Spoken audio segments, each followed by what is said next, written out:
Okay, thank you very much. And thanks also to the host, A plus. And then thanks also to Trader Vicky. I was literally enjoying all of our sections, especially as she dropped an highlight about day trading. For A plus, he was bringing good DXY from an overview, but I really enjoyed what she did. Okay, I will be talking a bit about seasons and times and then stock. Seasons, times, and then stock. But before I start, I want every one of us to put our right hand on our chest. Don't worry, we're not making a confession. Put your right hand on your chest and breathe in and then breathe out. Number 4, you're not doing that. You're staring at me.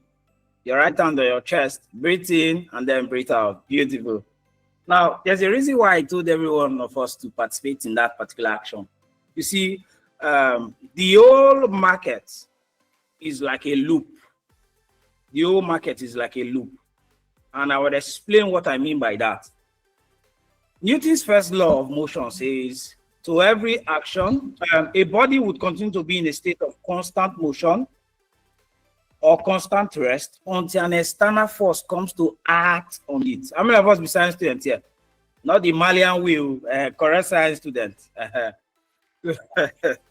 So a body will continue to be in a state of constant motion or a state of perpetual rest until an external force comes to act on it. Now, you see, that does not just apply to science alone. It applies to life. It applies to trend as traders or investors. And it applies to what I'm about to show us today. Remember, a body would stay in one place until an external force comes to act on it. And a body will continue to move until an external force comes to what? Put on it as well. That's why when you're driving, you're always instructed to put on what? Your seatbelt. So in case village people start to pilot your car, make seatbelt at least drag you come. So seatbelt in that case functions like that external force. Now, I will take my time to explain what the external force is in the market. That's why I said the market is like a loop. So every one of us who did that particular exercise by putting our hands on our chest and breathing in and then out is a reflection of what goes on in the market. Your breathing exercise, you breathe in and then you breathe out. It's a reflection of what goes on in the market. Your breathing in and your breathing out shows how the market moves. You see, most of us just look at breathing in like, we'll be human beings. So, no. It occurs in every segment because all of these things, according to Fibonacci, they are in sync. How many of us know Fibonacci, the mathematician guy that gave us Fibonacci retracement, expansion? Pardon? I think someone was speaking. So how many of us know Fibonacci? I was asking a question. How many of us know Fibonacci? The mathematician. Yes. The mathematician guys that gave us the concept of Fibonacci. I don't know Fibonacci. Trading strategy. Okay, where we use mathematical programming decipher where the market is going to pull back and all of that. Now, you must understand that the market is in sync and the market is a loop.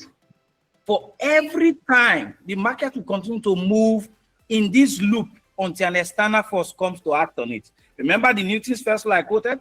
So the market will continue to move up until an external force comes to act on it, bringing it down. The market will continue to move down until an external force comes to act on it, changing its direction back up.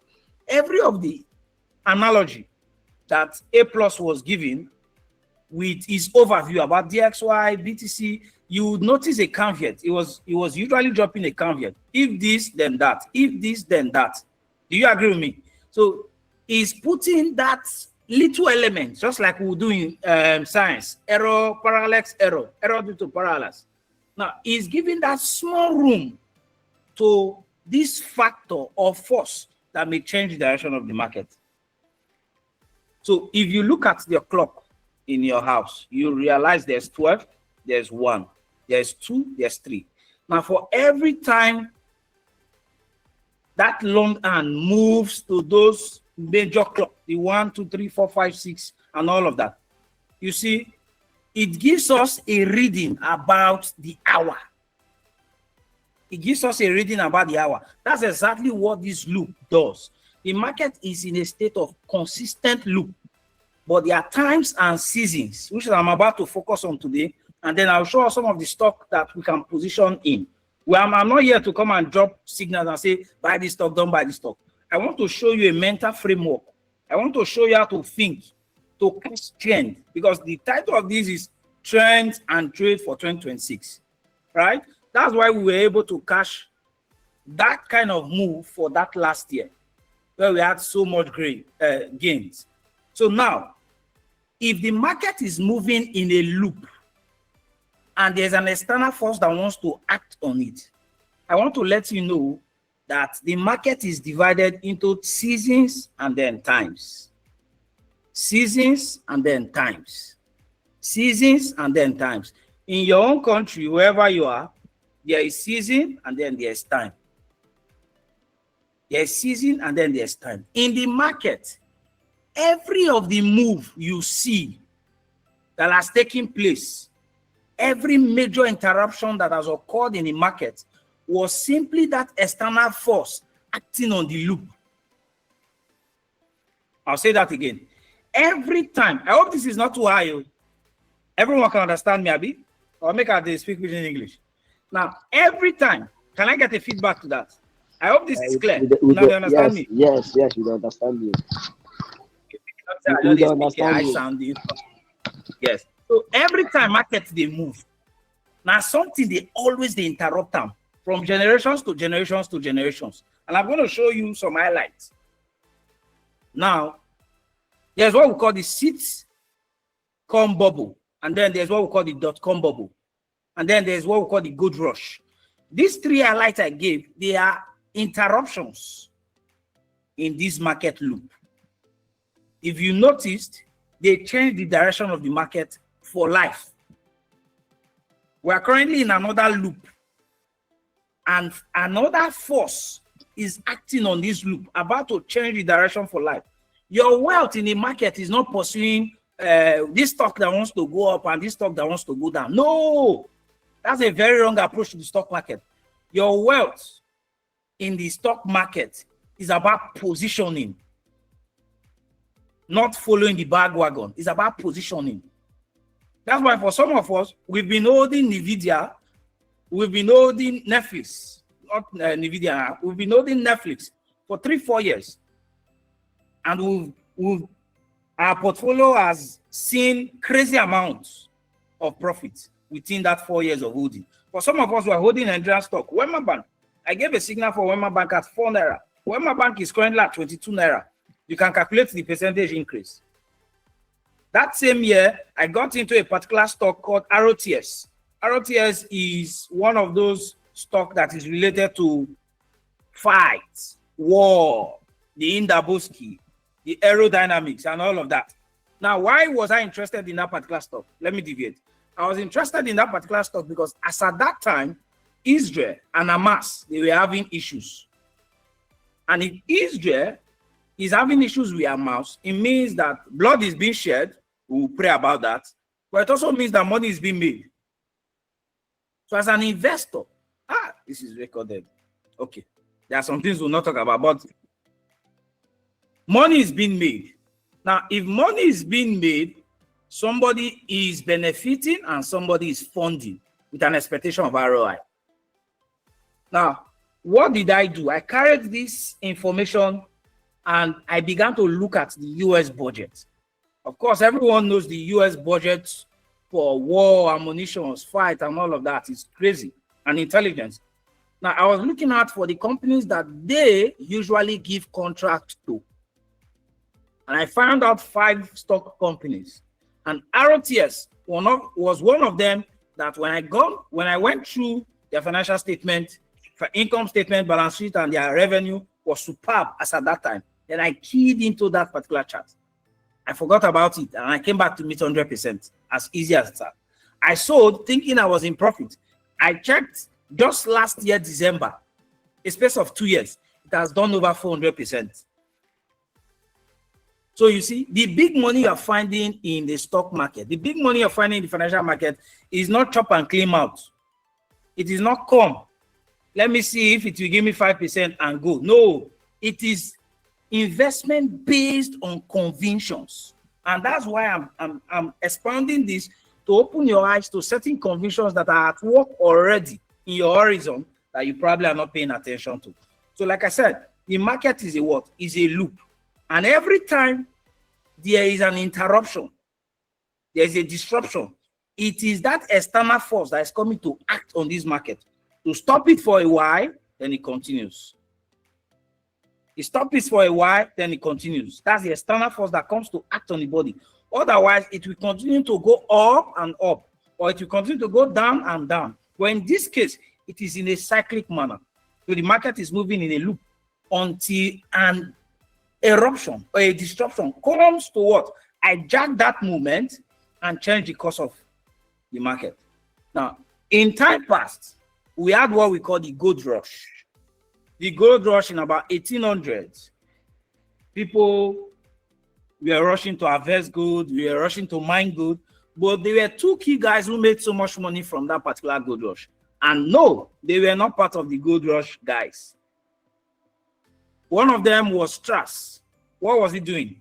Every of these people that was going to mine gold, you know, hope can be very deceitful. Every of them that were going to mine gold who had an expectation that one day I will hit jackpot. That's the Naira bet syndrome. Now, but what this guy did was, I know you are going to hit jackpot. Why you are going there? That area is not good. So I have jeans for sale. Come and buy jeans. The jeans you are putting on, that's part of the area that made jeans popular. Come and buy jeans. You know, this area you are going to work, you need jeans.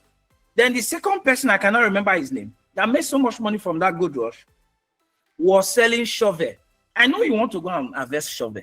Come. I love you so much. Come and take shovel.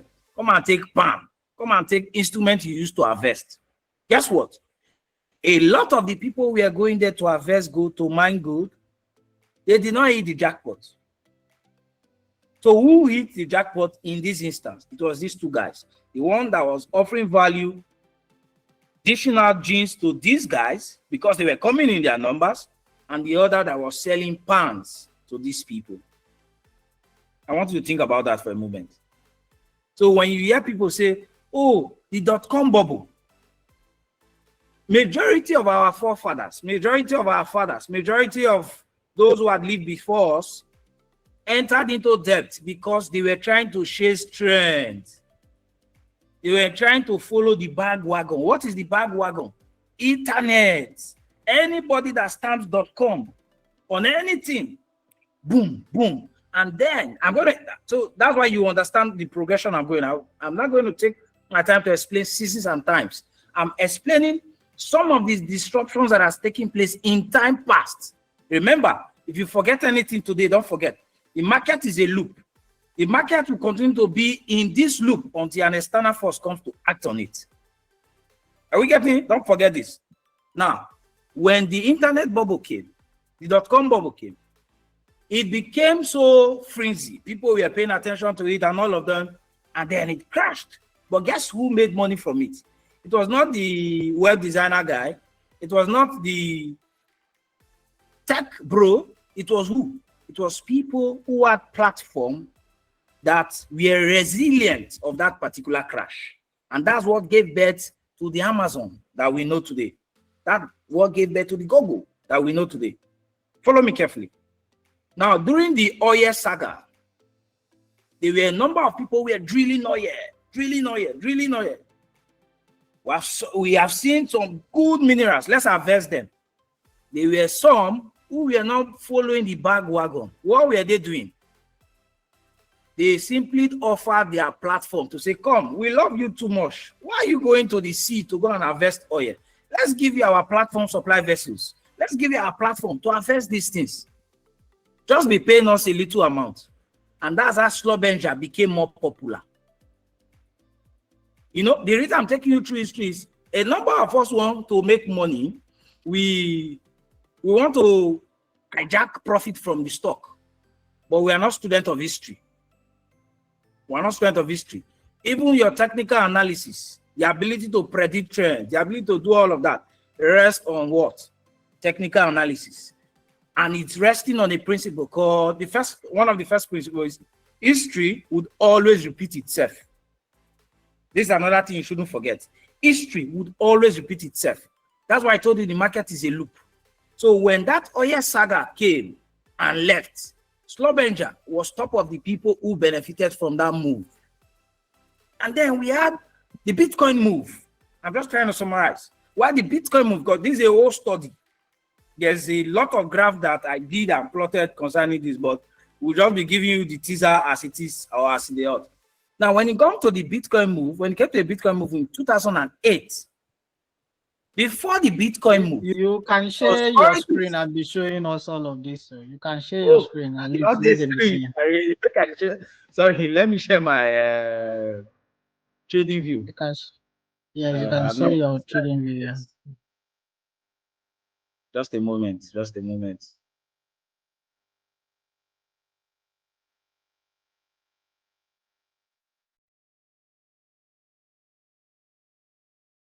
I see my screen, Abby. I will still write some things on my screen. I'm dropping all of this so we'll know where we're coming from first before we can say this is the trade for 2026 or this is the trend for 2026. I hope this is clear. So now, where was I? The financial saga in 2008. Now, the banking industry was already facing a pressure movement. The 2006, 2007, 2008 crash that was pioneered by these company, Leverer, was only but a trigger. That's why we need to understand times and seasons. Because when the disruption is coming, first, it does not need your permission. Second, you may never know what the disruption is about. You can only make speculative guess. But once you prepare your mind about the disruption that is coming, you'll be better attuned with the market and make money from the market when these interruptions and disruptions occurs within the loops. Does it make sense? So now, 2008, the Bitcoin was bet. And then that particular bet of Bitcoin was a disruption to the economic loop, was a disruption to the market loop. If you check, between 2008 till now, we have produced more Bitcoin and cryptocurrency millionaires that the internet did. How many of us agree with that? We have. I came into the crypto space in 2016. Right? Now, when that period was over, guess who were the people who became victorious? First, it was a number of the people who bought Bitcoin, kept Bitcoin, but most of us sold our Bitcoin because even though we're reading the white papers, internally, we didn't really see Bitcoin as that digital gold that it was marketed as, right? So some of us sold our asset, but guess those who made so much money from that BTC? It was people who created platforms, that enabled easy buying and selling of BTC. One, it was people who created platform where crypto traders can access their portfolio and wallet, apart from blockchain. Are you seeing that? These were some of the people who made so much money. These two twins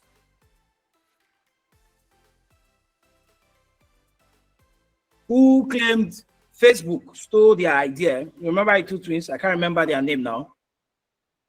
They made so much money from BTC and then they plunged it into platforms. Notice, they plunged it into what?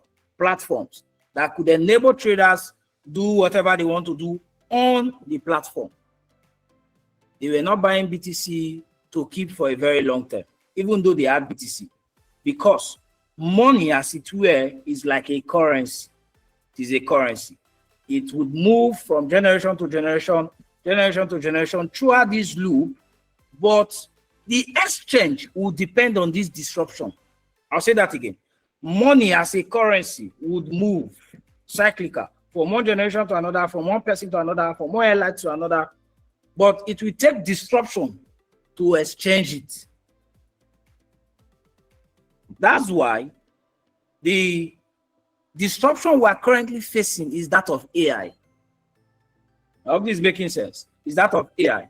Now, this particular disruption would produce more millionaires as well. But guess what? It is not those who are using ChatGPT. It is not those who are buying NVIDIA. As popular as NVIDIA, as profitable as it is, the people who make so much money, when I'm talking about tangible wealth, the people who make so much money from this AI are not those who will be buying CoreWeave or NVIDIA and all of that. No, not at all. They will be those who are focusing on one, chips, your microchips, two, your semiconductors, three, your data centers. So you are focusing on platform that enables AI to thrive. You are focusing on cloud systems, your Amazon, AI clouding, and all of that. You're focusing on data centers and real estate around data centers. I hope we know when we say the internet is in a cloud, I hope it's not a physical cloud that you're looking at. It's somewhere in Ogbomosho. It's somewhere in Maryland. It's somewhere, someone is distracting me. It's somewhere in Italy, in a place, in a location. They are called data centers. They need light, they need solar, they need power, and they are resting on land. Now, what if AI fail? It is still none of your business. Why? Because you are not banking on AI as it were. You are thinking like the people who had won in time past. Remember, history would always repeat itself. That's why I told you the market is in a loop. No, so if you must win, you must not focus on the obvious. What is the obvious? AI. You must focus on the things that powers the obvious. Am I making sense? So if you are focusing on the things that powers the obvious, if the obvious comes out to be successful, no wahala. If it fails like the dot-com bubble, no wahala. Because what you are buying is what can transcend beyond time. And it is sustainable. Are you getting this? So now, let me give you several phases. I will just give you several phases just to explain times and seasons so you'll be able to understand where exactly are we now in this AI trend. Before I continue, first, how many of us believe we are in this trend? And there are some things I would want to say, but camera this, so taking up I call it bring some deep things just to rattle with some of our mind. But how many of us believe we're in this trend? Let me see your reaction. Let me see your reaction. It's not be as though I'm talking to myself. How many of us believe? Okay. So I would want us to take something note. For every of these disruptors, I would give you a clue. Now, you see, even beyond this AI, you can also use what I'm teaching to peep into the future and get some clues and then position yourself. Because remember, the money is not made from following the bandwagon. The money is made from what? Positioning. As an investor, because I believe there are investors here, you are positioning yourself. So let me give you what is common with all of these disruptors that I've mentioned. From the sitcom bubble, to dot-com bubble, to the oil saga, to the financial crash, to Bitcoin, as it were, to the internet bubble, and then the AI bubble. Let me give you the phase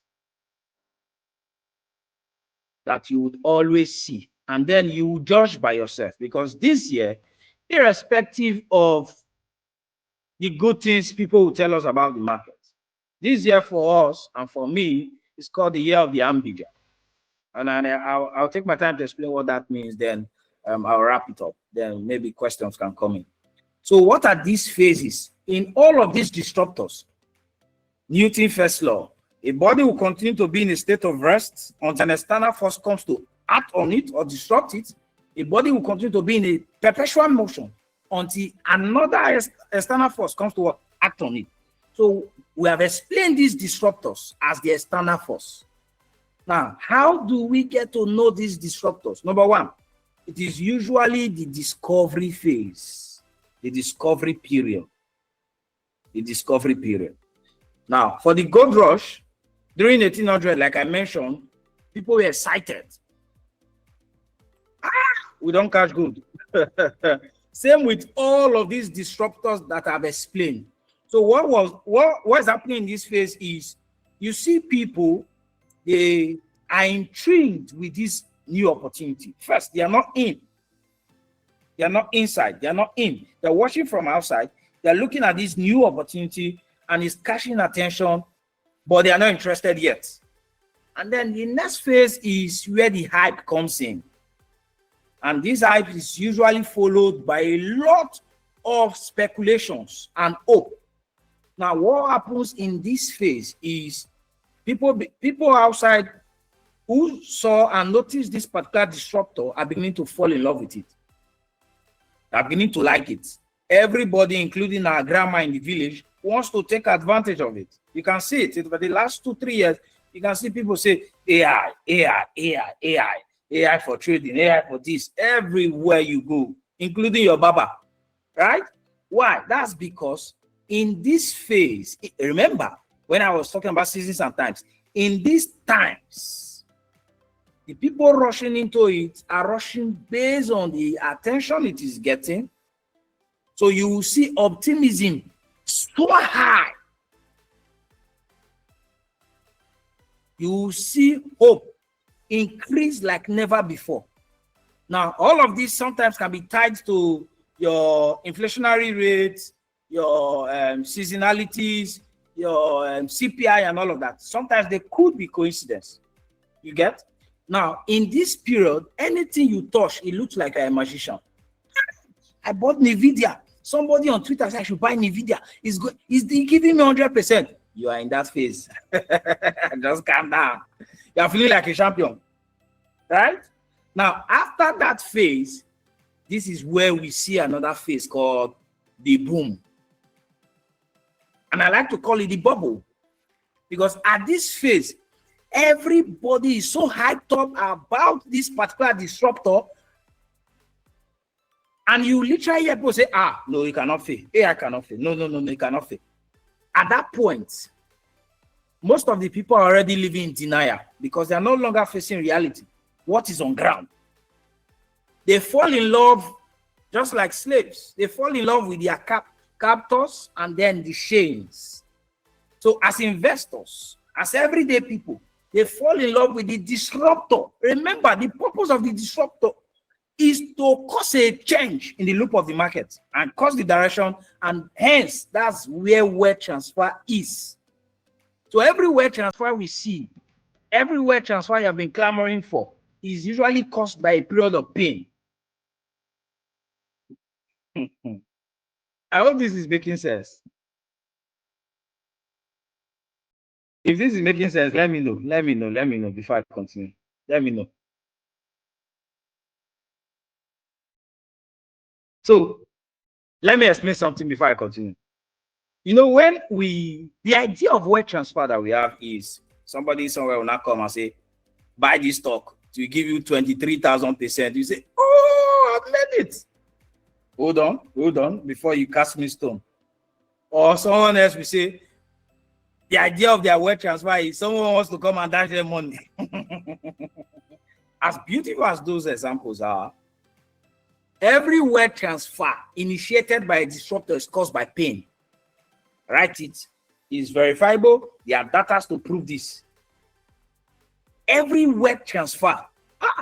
Let me even give us an assignment before I continue. Let me digress. Go back in time. Go and check every of the time that S&P 500 crashed.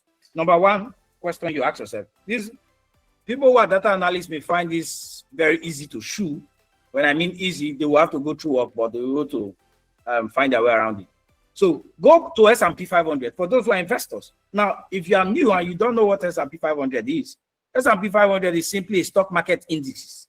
You can be able to track performance. You sometimes can use them as investment tools or vehicle, right? Now, for forex traders, they trade it, but it is literally a stock market indices. Just like the way you use, if you want to check your temperature, you use what they call thermometer. If you want to check the rhythm of the market, you use what they call stock market indices, and S&P 500 is one of them. So this is the tax, just to ease your mind. But every time S&P 500 pushed, go and find out how many percent it crashed. Then it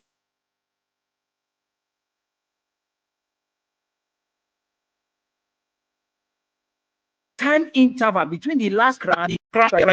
Not just enough to follow somebody on Twitter and say, go and buy S&P 500. Every year is doing 10 to 20%. Oh, that person is what? Is in love with a disruptor. That's why they are not putting at the back of their mind the principle of if this, then that. They're not putting behind what they are thinking and what they are investing into, what if. Because it is that question that will put you in check and balance. Are you getting? So what did I say is the first phase again? Let me see if you've been following me. What's the first phase? Write it, let me see. What's the first phase? Man, whether I get correct student. What's the first phase? First phase follow that is associated with the disruptor. What's the first phase? Man, say whether they follow me. Discovery. Thank you, Wisdom Oko. Okay, the discovery. Yes. The first phase is what? Discovery. That's when people discover about the disruptor and they're like, this one they knew. We never see them. They're skeptical. And then the next one is what? Hype. And I said, optimism is around this phase. And then we have what? Boom. At that period, you're already feeling like a Superman. So what you see in this period, which I like to call bubble, is there is the optimism is on a all-time high. You see everyone working without a principle of risk management or a protocol of risk management.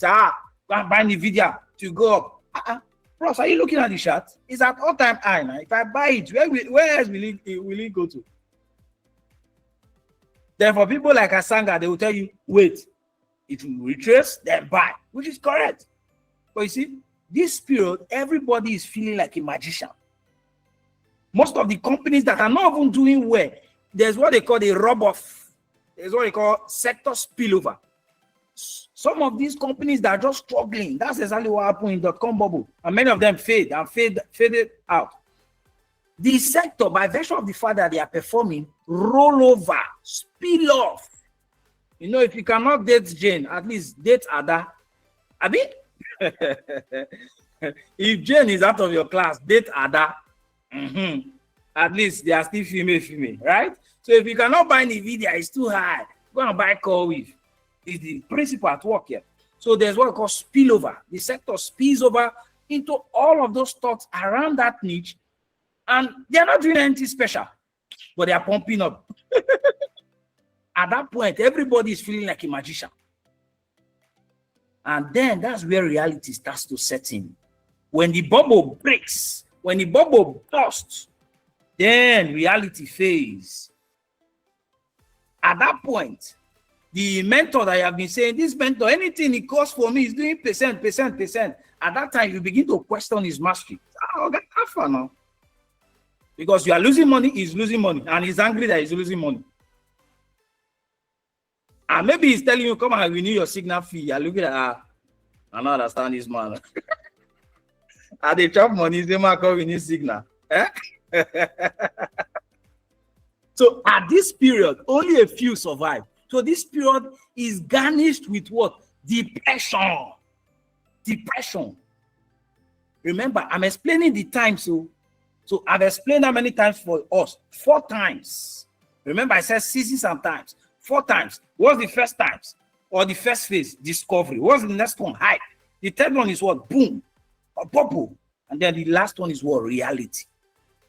Every time you see the market crash, every time, globally, don't believe me, go back to your chart. Go and gather data around what I'm saying. You realize the market is always in 2 seasons, 4 times. 2 seasons, 4 times. You know the principle where some of us may have diverse religion, but let me ship in something to help you.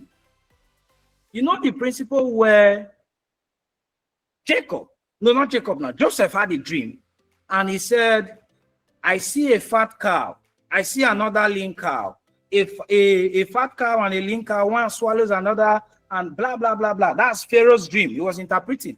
And then he says to Pharaoh, this is a season of abundance. And then there's a season of scarcity coming. Now, when Pharaoh heard that particular dream, he said, oh, yeah, come and take position. You are the only one. You are not just able to interpret. That's what a number of us do. We interpret, but we don't know how to execute. We interpret, we don't know how to execute. For Jacob, he was able to interpret, and then they said, come and execute. Now, you would notice that in that period of 7 years of harvest or abundance, and the 7 seasons of scarcity, we had 4 times in that seasons. We had 4 times in that seasons. It is usually accumulate. It is usually called the economic boom, economic bubble, economic slowdown, and economic bottom. Economic boom, economic bubble, economic slowdown, and economic bottom. The real word you are looking for is in that last 2 phases of pain, which is the slowdown and bottom. The first 2 phases I call the boom, the bubble, the hype. It is where everybody is feeling like Jackie Chan. They are feeling like Superman. And it is replaying every generation, every year in history, every time. That's why I said, don't believe me, this is data. Now data they bring to us. So, but this is the times and the seasons. So now, if we know these information that I'm dissecting, I want to ask, you can unmute to answer. Which seasons do you think we are in? And which times do you think we are in? Because that's where the investment principle and the investment protocol that will be positioning ourselves with is based on these seasons and times. So the floor is open. Maybe 1 minute, then I continue. Oh, okay. Let's see, make a try about. Yes, yes. Another person, another person. Okay, beautiful. Now, in the same vein, let's bring it to. Let's not look at global market. Let's bring it to your real estate industry. This one, don't say it, so they will not go and bust my head. What phase do you think we are in? Leave the answer to yourself. Don't say it, so they will not come and break my head. But you see, knowing fully well that we have seasons of abundance, we have seasons where the market is printing money for everybody, and we have seasons where the market is somewhat bearish, is somewhat down. What are the times we are in? At this phase, we are, listen carefully, this is very important. That's why I told you, this year is the year of the Ambija. Now, what does Ambija mean? Ambija is like a forerunner. Something bad wants to happen. Something bad wants to happen. The market is preparing your mind for that which you want to happen. Now, this is from me to you. There's going to be a financial tsunami that will come to us. What will be the disruptor? Remember, we don't know.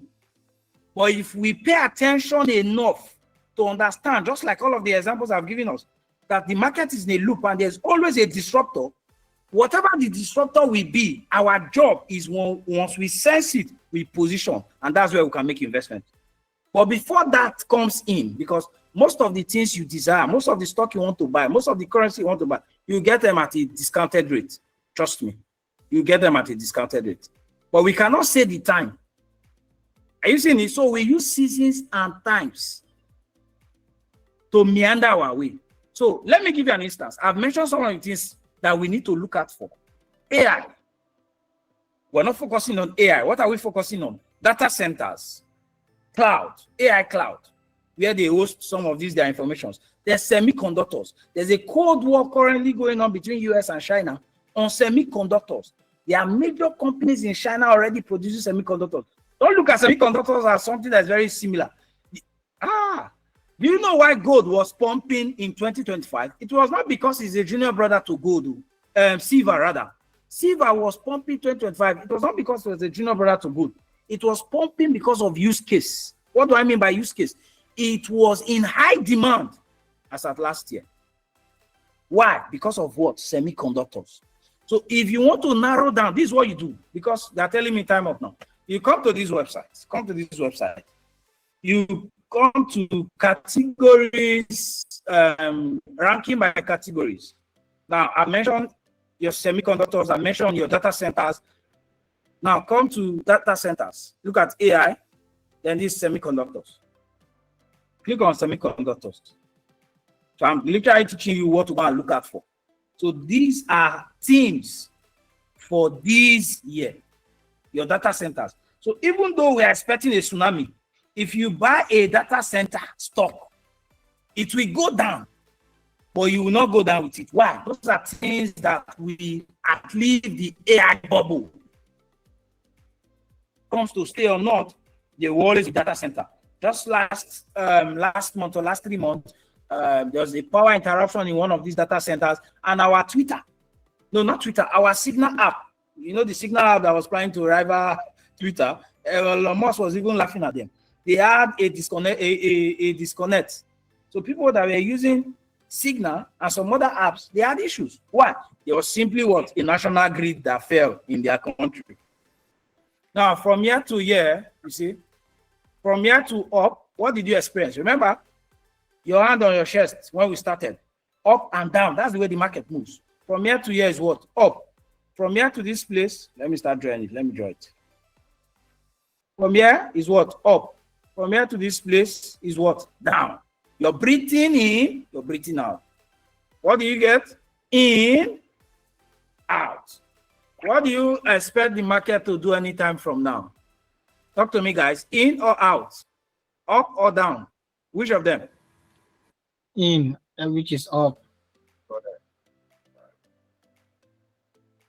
So I think that's all for my section. So I've not just given you stock to buy for next year. I've told you how to position yourself. I've told us how to position. You can use this you can replicate this anywhere. If there's a disruptor that is coming years to come, you can use what I've taught you now to take advantage of it. If you want to, there are some examples I cannot give. This is the record. This example just drive home the point faster for bad boys around here. But no, I'm done with my section. Thank you very much, A+.